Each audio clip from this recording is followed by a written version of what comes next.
Masyurul muslimin wa'il muslimat rohimani wa rohimakumullah. Sedikit saya urut sejarah dari para nabi, kemudian Rasul kita Muhammad, dan juga beberapa petikan kisah-kisah para sahabat. Tentunya yang berkaitan dengan peran anak-anak muda, sampai juga masuknya Islam ke negeri kita. Masyurul muslimin yang dimuliakan Allah Subhanahu wa Ta'ala, sebuah hadits dari Abi Dzar radhiyallahu anhu pernah bertanya kepada Nabi tentang Nabi Allah Adam alaihissalam. Apakah Adam itu seorang nabi atau bukan? Salah satu pertanyaan Abi Dzar kepada Nabi SAW adalah bicara tentang kam adadul amat. Berapa sih jumlah para nabi itu? Maka Nabi SAW menjawab, jumlah para nabi itu 120.000 nabi. Di antara mereka 315 rasul. Artinya bahwa Allah Subhanahu wa Ta'ala mengutus utusannya. Sebanyak itu tentu tidak lain dan bukan dalam rangka memperbaiki manusia. Walaupun yang kita kenal namanya di dalam Al-Quranil Karim hanya 25 nabi dan rasul, itu pun tercantum nama-namanya, 18 diantaranya tercantum dalam surah Al-An'am dan sisanya tercantum di beberapa surat dalam Al-Quran, sehingga gerak menjadi 25 nabi dan rasul dari 25. Nabi dan rasul pun tidak semua dikisahkan dalam Al-Quran. Ada yang hanya disebut namanya tapi tidak ada kisahnya. Seperti contohnya Al-Yasa, Dzulkifli, itu tidak ada kisahnya tapi namanya disebutkan dalam Al-Quran. Al-Quran atau ada nabi itu yang hanya dikisahkan secara global saja. Seperti kisah Nabi Syuaib, Nabi Saleh, Nabi Lut gitu ya. Tapi ada juga nabi luar biasa. Dari 25 nabi dan rasul diceritakan secara detail. Seperti Nabi Allah Ibrahim. Nabi Musa alaihissalam itu luar biasa rincian dalam Al-Quranil Karim lah. Kenapa Allah Subhanahu wa Ta'ala menceritakan kisah-kisah ini bahkan sepertiga Al-Quran. Itu bicara tentang kisah karena Quran itu kan dibagi menjadi 3. Sepertiganya bicara tauhid, sepertiganya bicara hukum-hukum ibadah, dan sepertiganya bicara tentang kasas tentang kisah-kisah umat-umat terdahulu. Apa hikmahnya? Allah Subhanahu wa Ta'ala berfirman di dalam Al-Quranul Karim, di antara hikmahnya adalah, dan kami kisahkan kepada Muhammad tentang kisah-kisah para rasul, kisah-kisah para nabi sebelumnya itu dalam rangka memantapkan hati dan ibarah. Dalam Al-Quran itu bukan hanya hitopnya kepada Nabi SAW saja, tetapi juga hitopnya kepada kita. Sebagai umatnya Sioleullah, Allah Subhanahu wa Ta'ala ingin katakan, ketika Allah Subhanahu wa Ta'ala menceritakan para nabi dan rasul dalam Al-Quran itu, ada sebuah pelajaran besar ketika Allah Subhanahu wa Ta'ala umpamanya menceritakan tentang kisah Nabi Nuh. Ada pelajaran besar bagaimana kesabaran Nabi Nuh dalam menghadapi dakwah terhadap kaumnya, maka itu akan dialami oleh setiap para pendakwah ketika Allah Subhanahu wa Ta'ala mengisahkan kisah Nabi Ayub alaihissalam. Seolah Allah ingin memberikan pelajaran kepada kita bahwa kita dituntut untuk sabar ketika mendapatkan musibah. Bagaimana Ayub sabarnya ketika diberikan musibah oleh Allah Azza wa Jal berupa penyakit 18 tahun. Dia sabar dengan penyakitnya ketika Allah Subhanahu wa Ta'ala mengkisahkan kisah Lut umpamanya, bahwa Lut dihadapkan kepada sebuah kaum yang rusak akhlaknya. Tidak ada kaum serusak kaum Sodom yang Lut diuruskan, bahwa generasi anak muda akan menghadapi masa-masa yang mungkin pernah terjadi di zaman Nabi Lut dan bagaimana cara mengatasinya. Maka Allah kisahkan, atau seperti Allah Subhanahu wa Ta'ala mengisahkan umpamanya kisah Nabi Allah Ibrahim alaihissalam, bagaimana Ibrahim anak muda yang tangguh ketika berhadapan dengan Namrud, dan itu akan dialami oleh setiap para dua dan para dai, dan begitu seterusnya. Artinya bahwa tidak ada pelajarannya ketika Allah Subhanahu wa Ta'ala mengisahkan para nabi, terutama kisah Nabi kita Muhammad SAW. Banyak pelajaran, bahkan syarat pelajaran yang Anda akan dapat Ketika kita bicara tentang kisah sosok manusia terbaik umat ini, Rasul Muhammad, nanti saya akan uraikan kisah-kisah pelajaran-pelajaran, khususnya untuk membangkitkan generasi anak muda di zaman sekarang. Bagaimana menghadapi fitnah yang sudah menyebar di tengah-tengah kita. Ma'asyiral muslimin yang dimuliakan Allah Subhanahu wa Ta'ala, kalau kita melihat beberapa kisah dalam Al-Quranul Karim yang berkaitan dengan peran anak muda atau generasi muda, itu luar biasa Al-Quran itu. Menceritakan tentang kisah-kisah anak-anak muda yang kita bisa petik. Pelajarannya yang pertama, Anda bisa baca dalam surah Al-Anbiya ayat 58 atau 58 sampai 60. Ketika Allah Subhanahu wa Ta'ala mengkisahkan sosok anak muda yang Allah Subhanahu wa Ta'ala katakan, mereka berkata bahwa kami mendengar ada anak muda, lihat bahasa Quran. Allah mengatakan dengan kalimat fatan anak muda. Anak muda ini bernama Ibrahim. Maksudnya Nabi Allah. Ibrahim alaihissalam, Nabi Ibrahim alaihissalatu wassalam adalah anak muda pemberani. Bayangkan dia sendirian mengharapkan penguasa dunia yang zalim. Namrud kita tahu bahwa di dunia ini ada 4 raja yang pernah menguasai dunia, 2 mumin dan 2 kafir.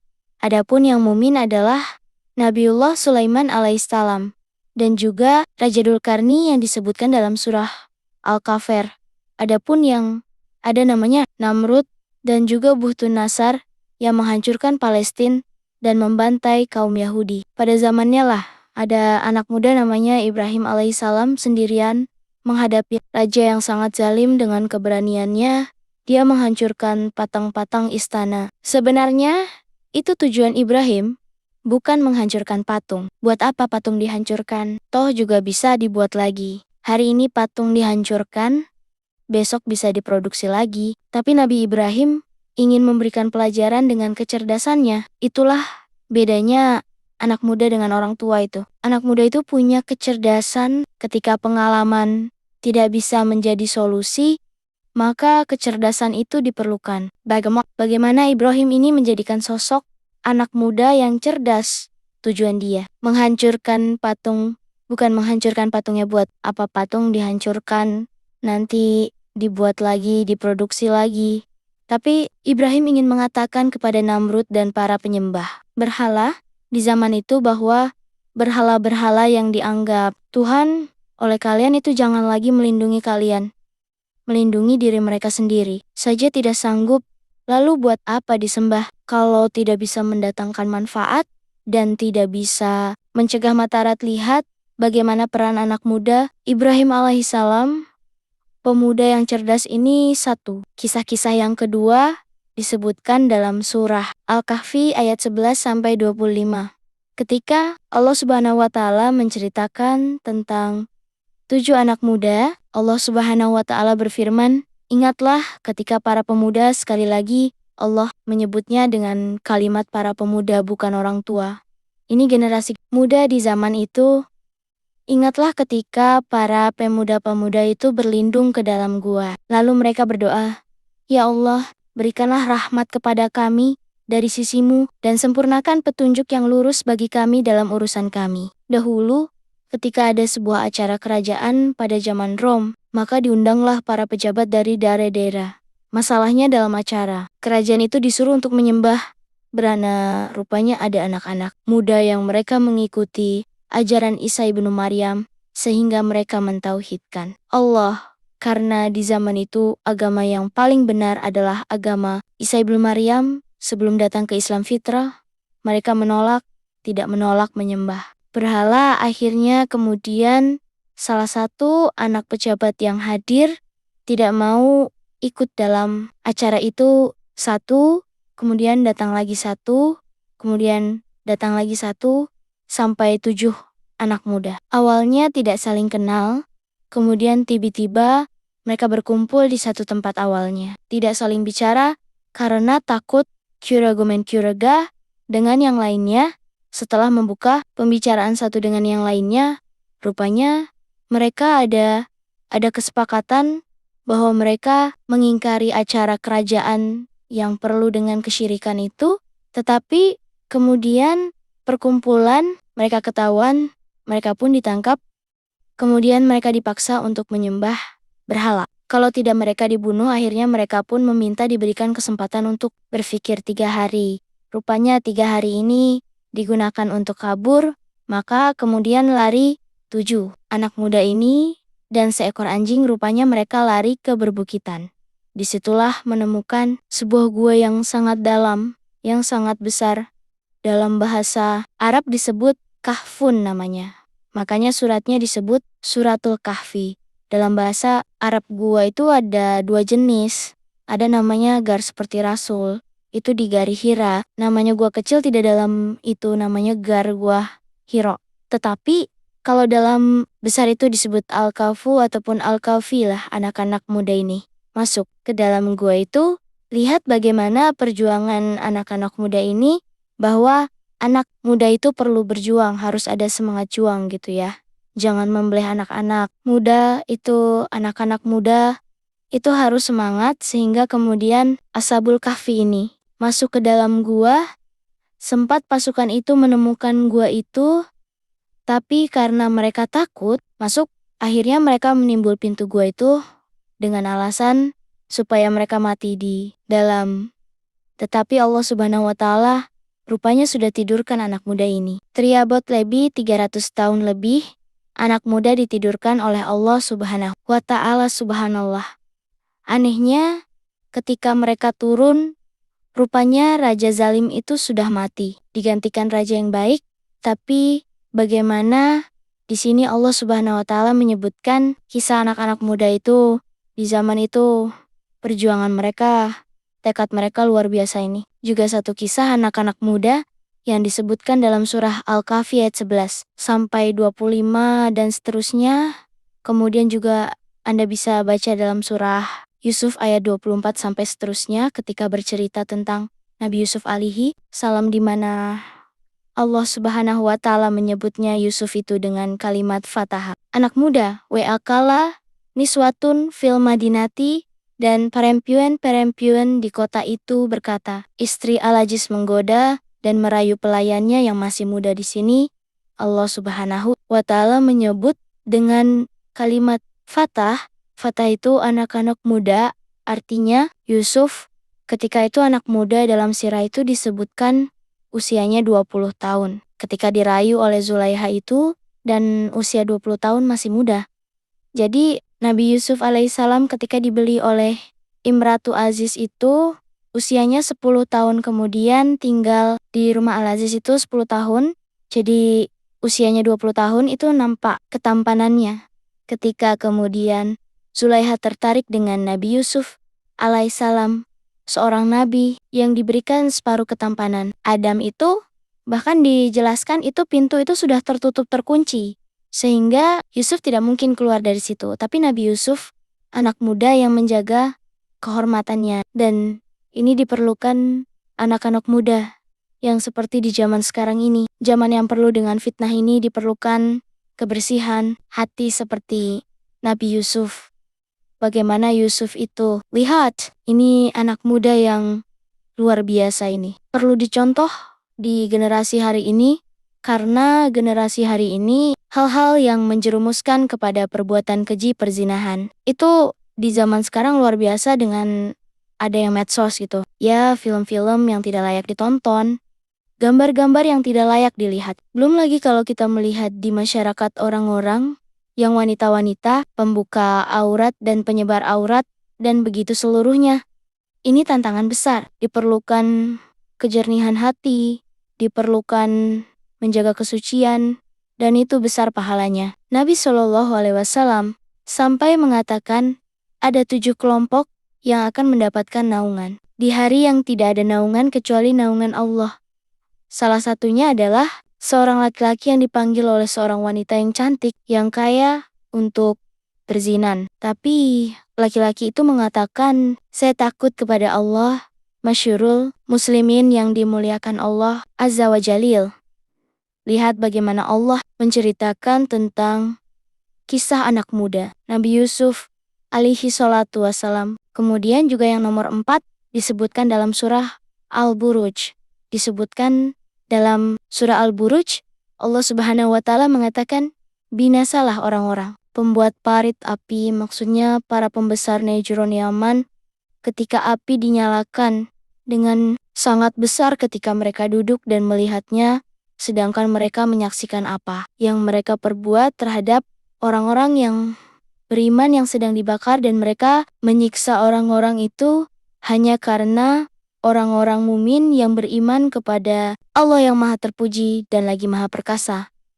Jadi, kisah Ashabul Ukhdud ini yang disebutkan dalam surah Al-Buruj itu mengkisahkan tentang kisah anak muda secara singkat begini. Jadi ada seorang raja Yahudi tapi masyarakatnya Nasrani, namanya Dunuas. Dunuas ini mengaku Tuhan sama dengan Namrud, sama dengan Firaun, yang mengaku Tuhan itu punya tukang sihir yang mau mati sudah tua lah. Tukang sihirnya kerajaan ini meminta kepada Dunuas seorang raja Najran ini untuk dicarikan anak muda yang bisa mewarisi ilmu sihirnya supaya bisa melanggengkan kekaisaran ataupun kerajaan sang raja Dunuas ini, karena dia tidak akan lama lagi hidup karena sudah tua, maka dicarikan anak muda yang cerdas. Maka kemudian tukang sihir ini mewariskan ilmu sihirnya kepada anak muda yang cerdas. Masalahnya anak muda ini setiap jalan dari rumah ke tempat tukang sehari itu melewati sebuah kanisa, sebuah gereja, karena di zaman itu kan agama yang paling benar, agama Nasrani, karena belum ada Islam. Penasaranlah anak muda ini kok ada tempat ibadah berbeda. Masuklah dia, berjumpulah dengan seorang rahim. Akhirnya lambat laun belajar. Jadi satu hari itu dia belajar di dua tempat. Satu belajar di gereja, belajar agama. Satu di rumah tukang seher, belajar seher. Akhirnya kemudian ilmu sang rahib lebih kemudian dipilih dibandingkan ilmu tukang seher ini. Sampai akhirnya kemudian ketika dia ingin membanding-banding ini benar, mana nih ilmu tukang seher kah ataukah ilmu sang rahib ini, dia mendengar di sebuah tempat ada binatang yang suka mengganggu orang. Kemudian dia pun mendatangi tempatnya tersebut, diambilnya kerikil sebiji. Jadi kemudian dia pun mengatakan, ya Allah, kalau seandainya ilmu yang diajarkan kepada aku dari sang rahib jauh lebih benar dibandingkan ilmu tukang seher ini, maka tolonglah, bunuhlah binatang yang mengganggu masyarakat itu, tanpa dia berkomat-kamit, tanpa dia membaca mantra, karena dia hanya tawakal dengan ilmu sang rahib. Lemparnya batu itu, kenapa pula binatang yang buas itu mati seketika tanpa menggunakan seher langsung mati. Dari situ dia yakin bahwa agama sang rahib jauh lebih benar dibandingkan tukang seher. Dari situ dia tinggalkan ilmu seher. Dia fokus belajar agama kepada sang rahib. Kemudian setelah itu dia pun keluar dan menjadi seorang taubid, bahkan sampai bisa menyembuhkan orang buta. Lah Dunuas ini punya penasehat, buta orangnya. Mendengar ada anak muda bisa mengobati penyakit. Bu, tadi panggil ke rumahnya. Tapi anak muda ini ingat, dia bukan hanya menjadi taubib. Taubib itu hanya sekedar wasilah dakwah. Jadi setiap dia mengobati orang, anak muda ini mengatakan, saya akan obati penyakitmu, tapi syaratnya kau akan beriman kepada Allah Azza wa Jalla. Inilah anak muda. Jadi kalau engkau mau kusembuhkan, aku akan berdoa akan kesembuhanmu. Syaratnya cuma satu, beriman kepada Allah. Harusnya seperti itu. Jadikan semua wasilah itu digunakan untuk dakwah. Harusnya anak muda itu kreatif gitu ya. Jadikan akora-akora apapun berisi dakwah di situ. Karena bagaimanapun Rasul mengatakan, Rasalamari al-Islam wa muduhus salah wadir watu sanamihil jihadis. Bahwa pokok urusan hidup manusia itu Islam, maka jadikan Islam itu pokok urusan hidup kita. Kalau Anda hendak obrolkan masalah Islam. Kalau Anda hendak rapat, jangan lupa sisipkan Islam di situ. Kalau Anda hendak tulis masalah Islam, bawa Islam itu kemana-mana, bawa Islam ke rumah, bawa Islam ke pasar, bawa Islam ke kampus, bawa Islam kemana saja. Karena pokok urusan, lihat anak muda ini menyebarkan Islam.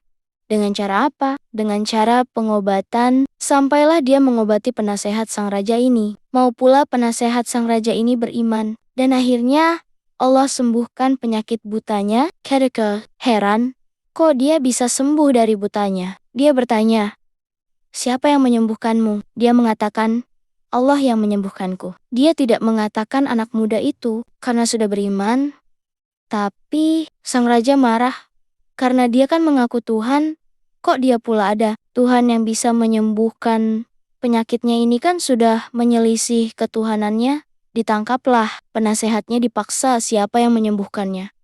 Akhirnya, karena disiksa tidak tahan, ditunjukilah anak muda. Ditangkap pula anak muda. Itu subhanallah. Kemudian anak muda dipaksa dan siapa yang mengajarinya, karena tidak tahan juga disiksa, terpaksa dikasih. Sang rahib tangkap pula. Sang rahib itu 3 orang disiksa, jabloskan ke dalam penjara. Akhirnya sang rahib dengan penasehat raja ini digergaji kepalanya karena tidak memurtad dan di halayak manusia, tapi anak muda ini ingin diberikan hukuman yang lebih oleh sang raja, tapi subhanallah cara apapun yang dilakukan sang raja untuk membunuh anak muda ini tidak bisa dibawa ke atas bukit dengan pasukannya. Tiba-tiba bukit bergetar semua, pasukannya jabloskan. Tuh mati anak muda tidak mati, dibawa ke laut dengan pasukannya, kemudian datang ombak menghempas perahunya. Semua pasukannya tenggelam, anak muda ini selamat. Setiap upaya pembunuhan anak muda ini selamat, sampai sang raja sudah pusing bagaimana cara membunuhnya. Tapi anak muda tahu diri, kemanapun dia pergi pasti akan ditangkap, sehingga dia ingin kematiannya itu bermanfaat. Maka dia mengatakan kepada sang raja, boleh kau bunuh aku, tapi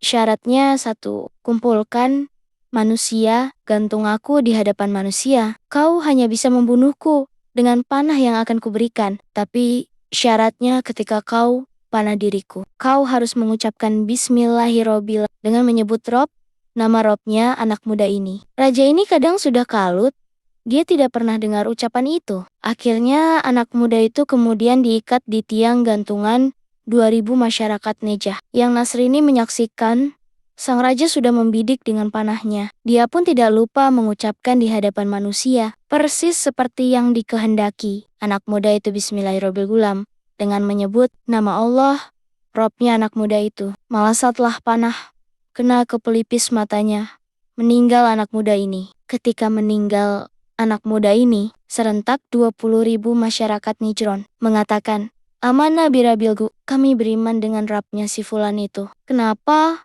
Karena sang raja tidak sadar dengan mengucapkan kalimat itu menggugurkan ketuhanannya. Sumber iman harusnya anak muda itu lebih banyak manfaatnya gitu. Maksudnya, satu tumbuh 20.000, makin stres raja. Akhirnya raja pun menutup benteng, membuat parit. Api dimasukkan satu persatu yang 20.000 ke dalam. Api mereka tidak ada satupun yang murtad. Lihat bagaimana anak muda ini menjadikan jalan hidayah. Harusnya Anda demikian, anak-anak muda ini harusnya sebagai pintu kebaikan, membuka pintu kebaikan kepada orang.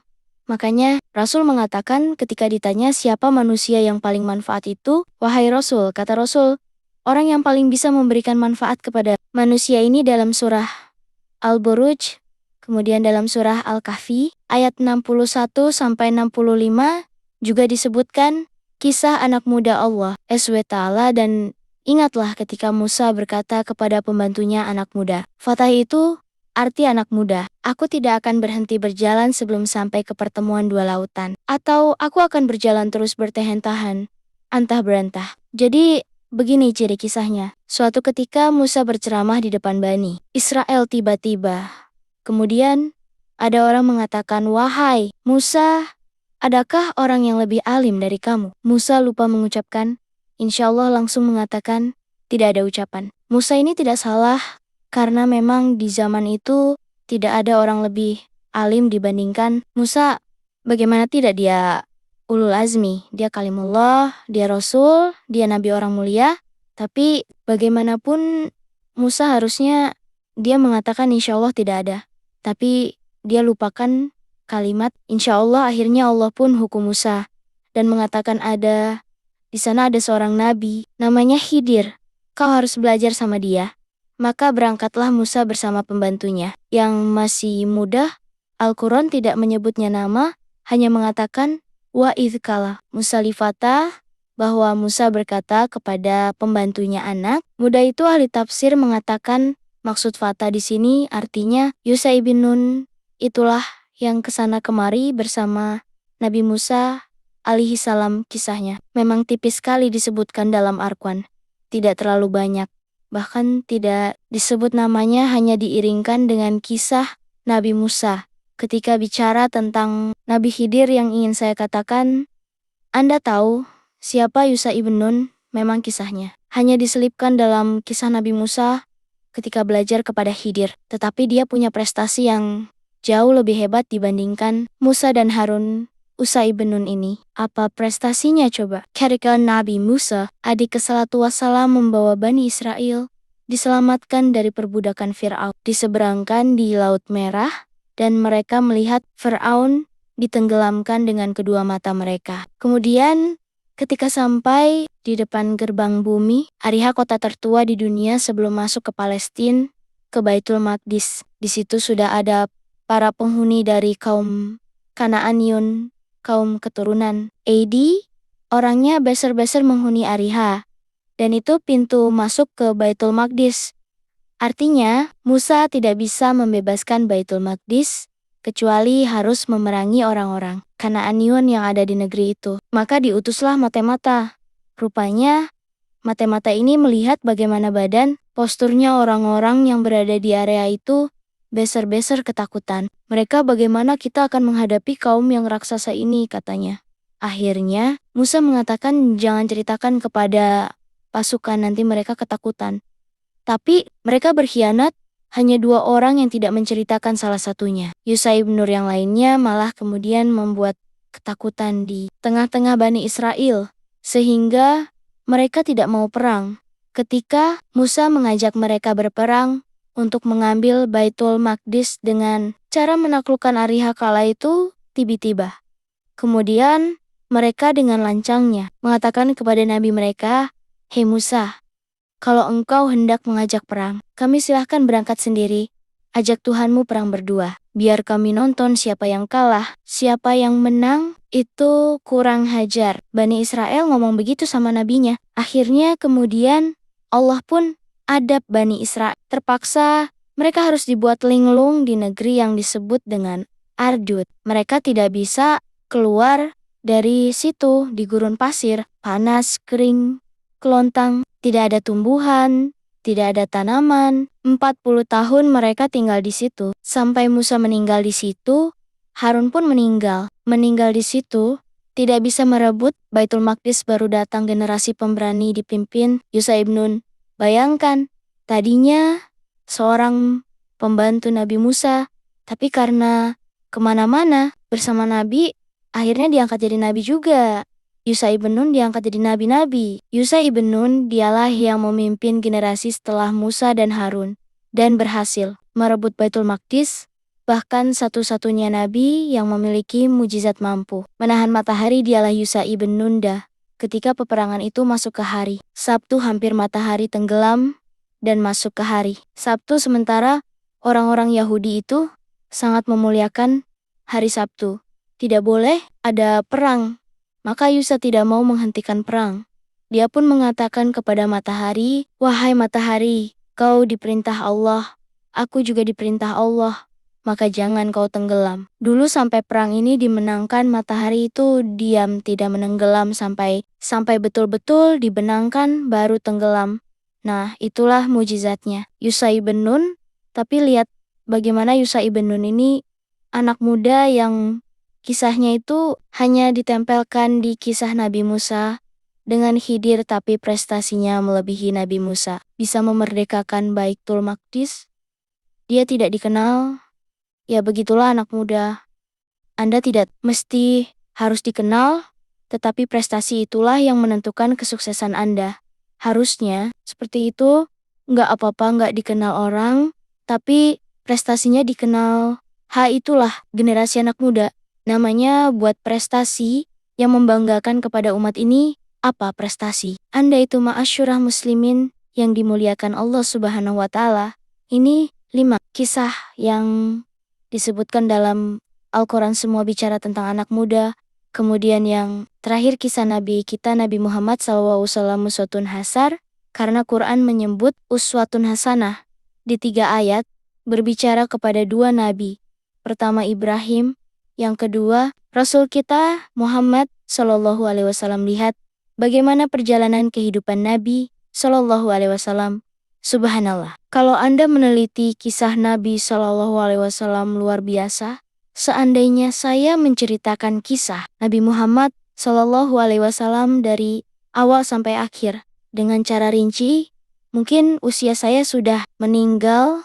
Kisahnya belum selesai kalau battle-battle dikisahkan gitu ya, mulai daripada akhlaknya, kehidupannya, dan begitu seluruhnya luar biasa.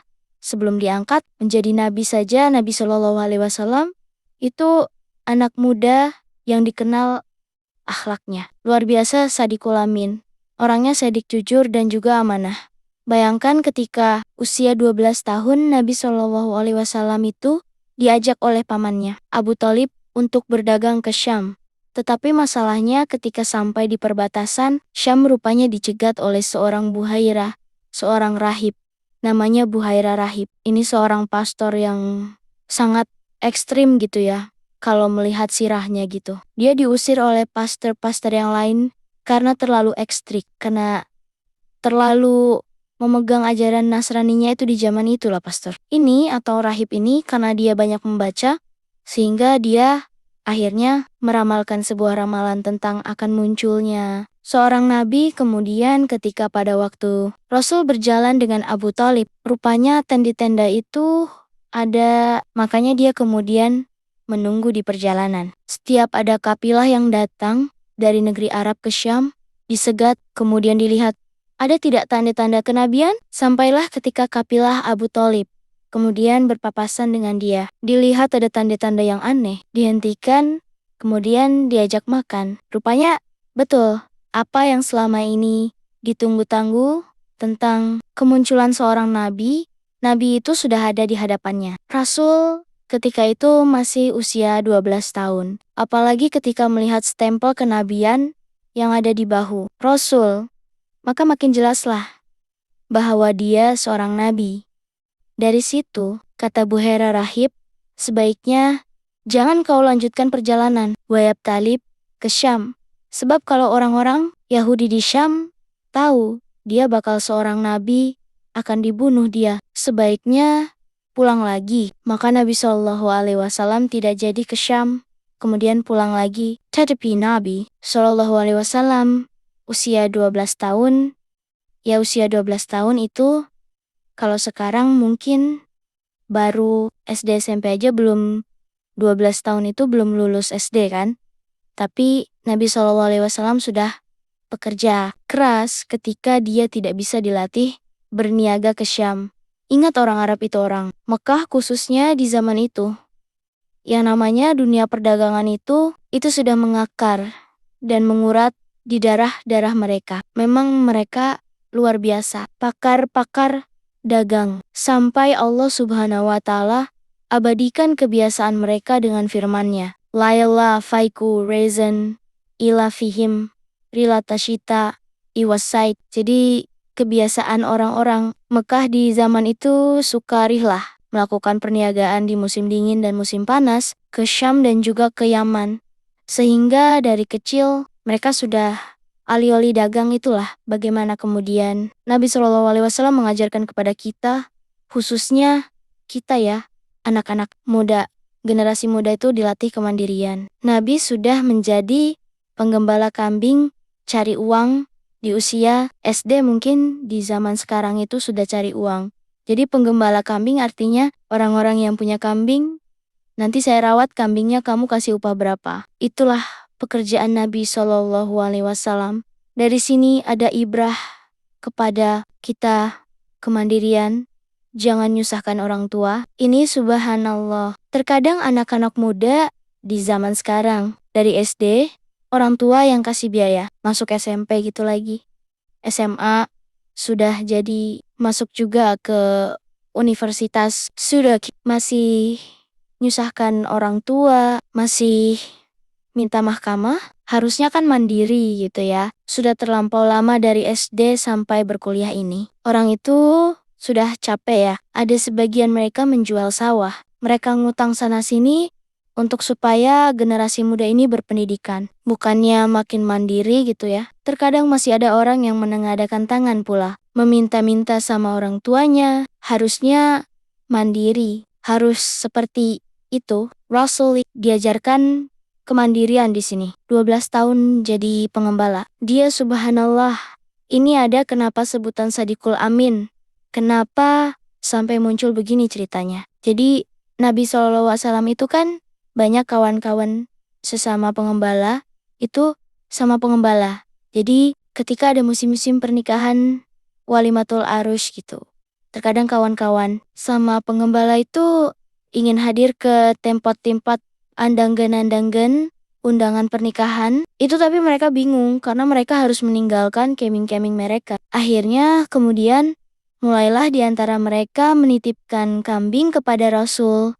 Tolonglah, ini rawat dulu kambing saya ada acara dulu seperti itu. Subhanallah, setiap Rasul dititipkan kambing oleh teman-temannya. Para penggembala itu tidak ada satupun kambingnya yang mati, tidak ada satupun kambingnya yang hilang, tidak ada satupun kambingnya yang sakit, bahkan kambingnya makin gemuk, dirawat luar biasa.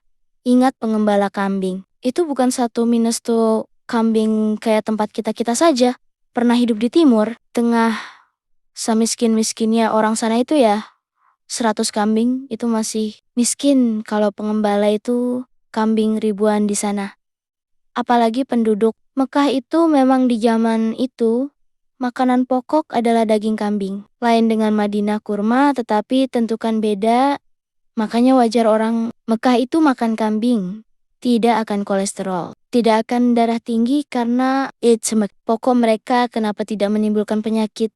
Orang makan daging orang-orang. Mekah itu karena berkat doa. Nabi Allah Ibrahim ketika mendoakan makanan dihidangkan istri kedua Ismail. Karena istri pertama diceraikan, karena tidak punya akhlak dan menikah lagi. Dengan istri kedua dan akhlaknya baik, ketika dihadirkan kambing, daging kambing, dan itu menjadi makanan pokok penduduk Mekah. Ibrahim mengatakan Allahumma barikli ta'amihim wa syarabihim ya. Allah berkahi makanannya dan minumannya, maka menjadilah Zamzam menjadi berkah. Dan juga daging sebagai makanan pokok menjadi berkah sehingga tidak membawa penyakit. Tapi ingat ya, ini kambing yang ada di Mekah. Jangan pula Anda yang di Semarang makan kambing. Saya kalau 1 bulan saja orang di Semarang makan kambing, kalau siap-siap saja masuk rumah sakit, kolesterolnya naik semuanya. Artinya bahwa kembali ke cerita. Jadi Nabi SAW ketika dititipi sesama penggembala itu amanah luar biasa. Mulailah tersebar akhlak di tengga-tengga para penggembala kambing. Dan Nabi itu jarang bergaul dengan anak-anak muda, tidak bebas bergaul, memilih-milih, kalaupun hadir di walimatul ard. Karena di zaman itu kan minuman Homer, dan begitu selanjutnya masih diminum gitu. Paling Nabi SAW terkadang tertidur. Entah apa yang terjadi, kemudian selesai, kemudian pulang. Intinya bahwa Nabi mulai terkenal dengan amanahnya, alamin, kemudian Rasul tidak pernah berdusta. Maka disebut Sadik, orang yang jujur. Melekatlah kalimat Sadiqul Amin. Makanya ini pula yang kemudian ketika di usia 23, tiba-tiba ada seorang wanita tohirah yang suci. Khadijah bintu Khuwailid, wanita tajir kaya raya. Seandainya kekayaannya dikumpulkan dengan seluruh kekayaan laki-laki kaya di zaman itu, tetap Khadijah masih kaya. Wanita kaya luar biasa, tapi sudah disebut tohirah. Tohirah itu wanita suci, karena dia menutup auratnya. Padahal belum ada Islam, Rasul pun belum diangkat jadi nabi, tapi dia sudah menutup aurat itu, Khadijah itu. Makanya disebut tohirah, wanita suci. Mendengar, ada anak muda yang baik, tertariklah dia dicari. Akhirnya berkenalan dengan Nabi SAW, diajak kerjasama, berdagang dengan sistem motorobah. Akhirnya, Khadijah melihat bagaimana akhlak yang luar biasa, bagaimana keuntungan yang melimpah. Dan begitu seterusnya belakangan dia tertarik dan ingin menikah dengan Nabi SAW. Dari sini saja kita bisa petik banyak pelajaran ya. Bagaimana anak muda ini Nabi SAW mengajarkan kepada kita akhlak yang luar biasa di usia 20 tahun ke bawah ini. Tetapi lihat, akhlaknya sudah dikenal. Akhlaknya sudah dikenal. Harusnya generasi muda ini yang paling dipentingkan hari ini, akhlak yang tidak ada, yang hilang pada generasi muda hari ini. Akhlak kepada orang tua sudah hilang. Akhlak kepada kerabat sudah hilang. Akhlak kepada tetangga sudah hilang. Kepada guru-guru dan begitu seluruhnya. Ini akhlak yang hilang ini harus tanamkan akhlak yang betul-betul. Jangan sampai kemudian anak muda ini mengikuti tren, ya kan, jadilah anak-anak muda yang berakhlak. Kebaikan juga jangan mengikuti tren. Kebaikan itu harus dasari ilmu. Sebab kalau kebaikan mengikuti tren, nanti hilang. Trennya hilang. Pula kebaikannya, trennya orang, oh baca Quran sekian 1-3 hari berapa juz gitu. Tren aja nanti hilang. Trennya hilang pula baca Qurannya gitu. Maksudnya, ya artinya kebaikan itu dilakukan karena ilmu. Bukan karena ngikutin tren. Karena ilmu yang mendidik dia sehingga menjadikan seseorang itu berakhlaklah. Ini yang harus ditanamkan anak-anak muda di zaman sekarang. Akhlak Ustadz, akhlak itu apa? Sebenarnya saya akan sebutkan pertanyaan. Berkata Abdullah ibnu Mubarak, akhlak itu hanya 3 kata saja. Anda kalau mengikuti 3 kata, Anda berakhlak. Akhlak itu, kata Abdullah ibnu Mubarak, 3 kata saja. Jangan menyakiti orang, baik dengan lisan, ataupun dengan perbuatan, ataupun dengan hati. Makanya, Rasul mengatakan seorang muslim dikatakan muslim itu ketika muslim lain selamat dari lisan kita dan tangan kita. Jangan sakiti orang dengan lisan kita karena anak muda di zaman sekarang ini kan subhanallah kadang mengucapkan kalimat tidak dipikir dulu, tidak berakhlak lagi. Kalau sudah marah itu kalimat-kalimat binatang semua keluar cacian, makian lakmatan itu sudah biasa. Anak-anak muda zaman sekarang ini kesenggol sedikit, sakit hati, langsung memaki orang gitu, maka cerminan akhlak itu bisa menjaga lisan, tidak mengeluarkan kata-kata kecuali yang baik. Kalau tidak, bisa diam atau perbuatan atau mungkin hati muda suhudan sama orang gitu ya. Kemudian yang kedua, badlun nada kata. Abdullah bin Marok badlun nada itu artinya mudah menolong. Anak muda sekarang mudah menolong. Harusnya mudah menolong. Apalah yang bisa saya bantu? Anda bisa ilmu sebarkan. Ilmu Anda bisa punya tenaga dengan tenaganya, dengan jabatannya, dengan apanya. Apa yang bisa Anda lakukan untuk Islam lakukan. Kemudian jangan lupa punya wajah yang tidak menyeramkan. Orang mudah senyum. Mudah senyum. Lihat bagaimana Nabi Allah Sulaiman ketika melihat senyum. Semut yang bicara kepada sesama. Semutnya ketika Sulaiman berjalan dengan pasukannya, kata raja, semut masuklah kalian kepada lubang-lubang. Kalian jangan sampai Sulaiman dan pasukannya menginjak kalian sementara mereka tidak tahu. Sulaiman paham bahasa binatang. Apa ketika mendengar raja semut ngomong begitu? Sulaiman pun senyum dan tertawa kepada semut. Kalau semut saja disenyumi sama Sulaiman, ya harusnya sama orang lebih senyum lah kan? Ya tapi jangan pula kita ada semut senyum pula ke semut Anda gitu ya. Artinya bahwa di sini bagaimana Sulaiman mengajarkan akhlak senyum. Ya, senyum itu penting. Orang kalau biasa senyum pasti manis senyumnya. Orang kalau jarang senyum sekali senyum itu pahit rasanya. Ini apa kalau senyum-senyum? Ini ada masalah ini kan, gitu. Masyurul muslimin yang dimuliakan Allah Subhanahu wa Ta'ala, intinya bahwa Nabi mengajarkan akhlak tuh anak muda. Luar biasa. Makanya Rasul mengatakan ketika dia diangkat jadi Nabi dan Rasul tidak ada yang mencela akhlak. Nabi tidak ada ketika Rasul diangkat jadi Nabi dan Rasul tidak ada yang mencela akhlak. Nabi tidak ada yang mencela akhlak Nabi. Mereka tidak menerima dakwah Nabi itu. Bukan dari segi akhlaknya tapi dari segi konten dakwahnya.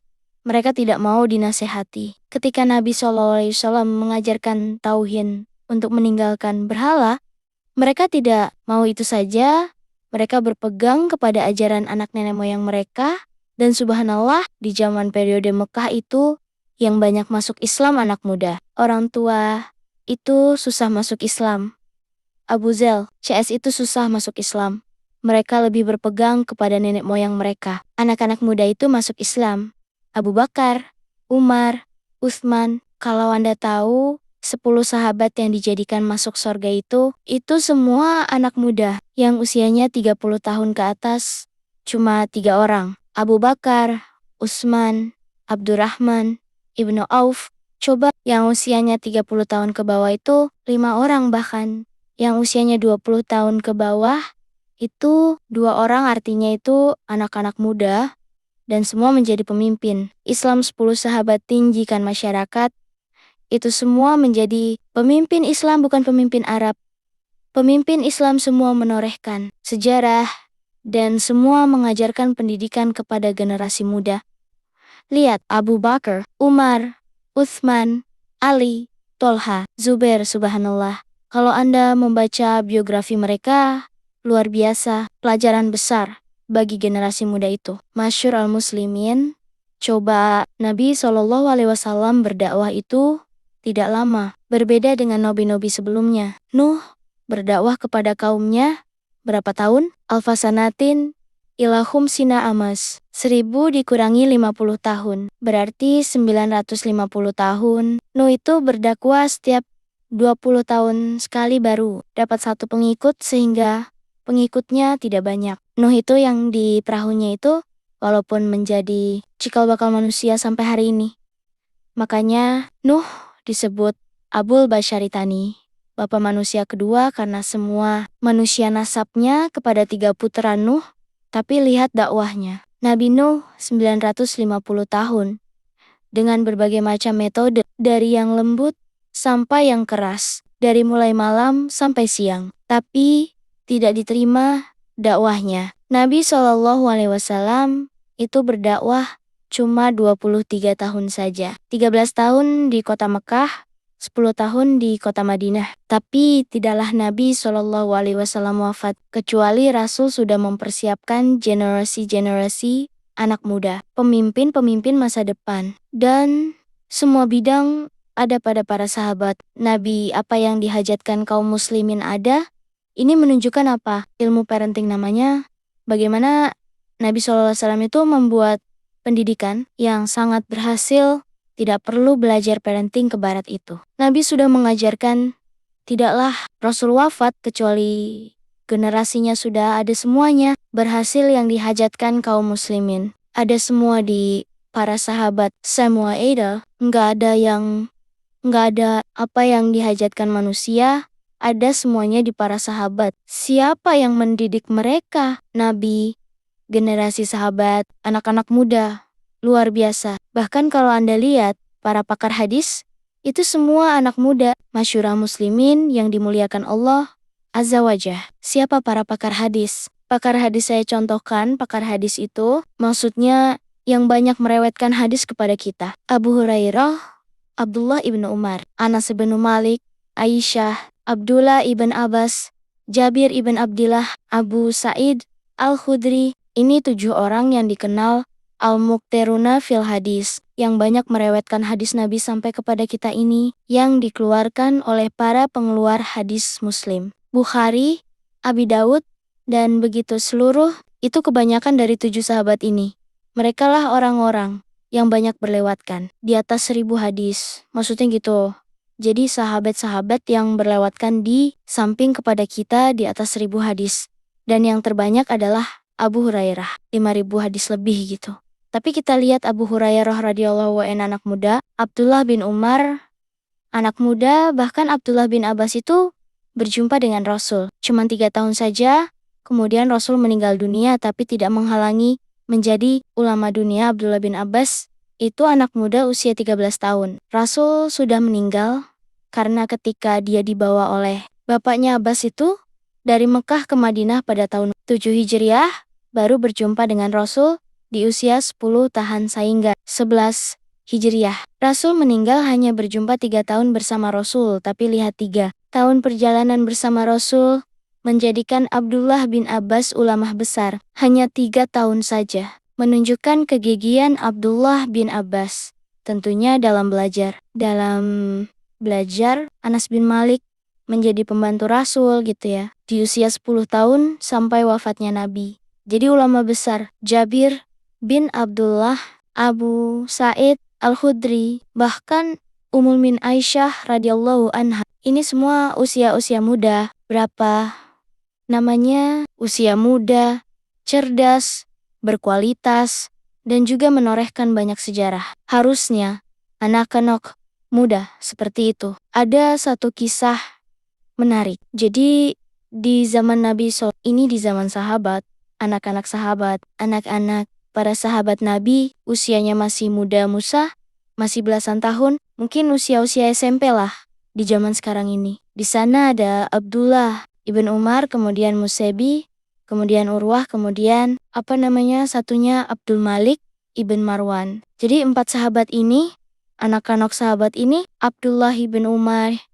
anak daripada Umar ibn Khattab, kemudian Musebi ibn Zub, putra daripada Zubair ibn Awam Urwah.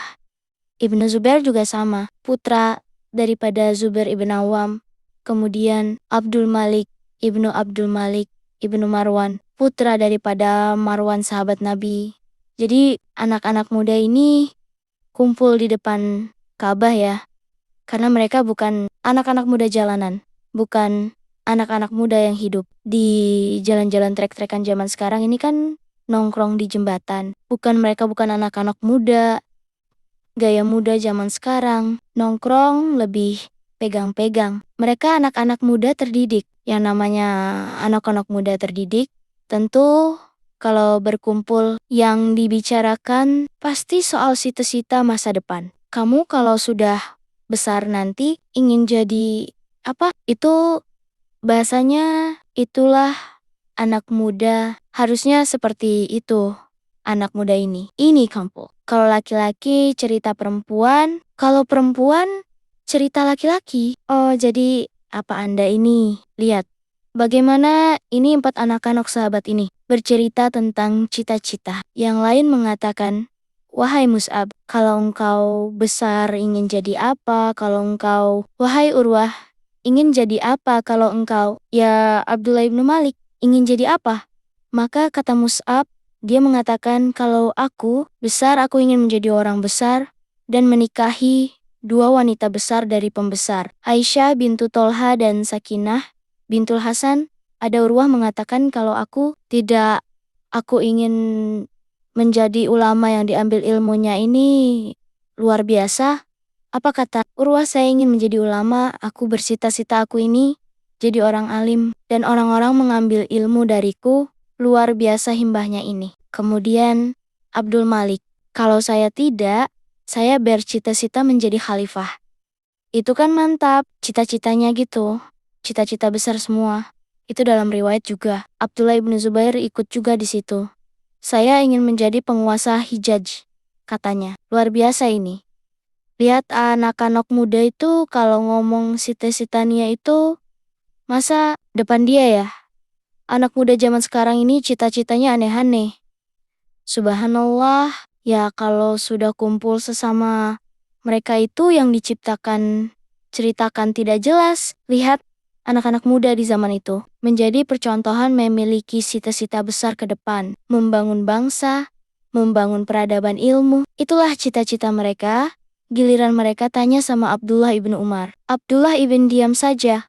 Orang mungkin, wahai Abdullah ibn Umar, kalau engkau dari tadi diam, kau ini kalau sudah besar nanti ingin jadi apa? Subhanallah. Abdullah ibnu Umar, lain pula dia cita-citanya, dia mengatakan, aku hanya bercita-cita ingin masuk surga ini, yang satu lagi ini, yang 4 ini, atau yang 3 tadi itu bicara tentang dunia semua. Tapi yang satu ini pula cerita akhirat. Subhanallah. Karena mereka anak-anak muda yang gigi, yang betul-betul mengejar cita-cita, semua yang di Siti Citakon menjadi kenyataan semuanya. Urwah menjadi ulama besar. Siapa tidak kenal Urwah ibnu Zubair Walim, ulama besar seorang thalibul ilmi. Harus kenal siapa Urwah. Kalau Anda baca kitab-kitab tafsir, banyak kemudian tafsir-tafsir yang diambil dari perkataan Urwah ibnu Zubair ini. Abdul Malik ibnu Marwan menjadi khalifah. Abdullah ibnu Zubair menjadi khalifah. Semua tercapai siti-sitania kecuali Abdullah ibnu Umar ya, karena cita-citanya. Tidak di dunia dia cita-cita ingin masuk sorga, tapi lihat himahnya luar biasa. Semangatnya itu, anak muda itu. Anak muda didikan siapa? Mereka coba didikan Nabi Shallallahu Alaihi Wasallam, Nabi yang mendidik mereka seperti itu. Jadi generasi muda harus bangkit, jangan loyong. Justru dari para sahabat Nabi, inilah kemudian Islam tersebar kemana-mana. Di zaman Khulafaur Rasyidin saja sudah kemana-mana di zaman. Utsman saja sampai ke daratan Afrika. Bahkan di zaman Utsman inilah sabda Rasul terbuka bahwa kalian akan membawa pasukan melewati lautan. Di zaman Utsman terjadi. Melewati lautan sampai daratan Afrika itu kemudian dikuasai kaum muslimin, dan di zaman Khulafaur Rasyidin sudah hampir sebagian besar dunia sudah tersebar Islam kemana, sampai kemudian dengan berkembangnya Islam dari satu daerah ke daerah berikutnya, sampai pula ke negeri kita.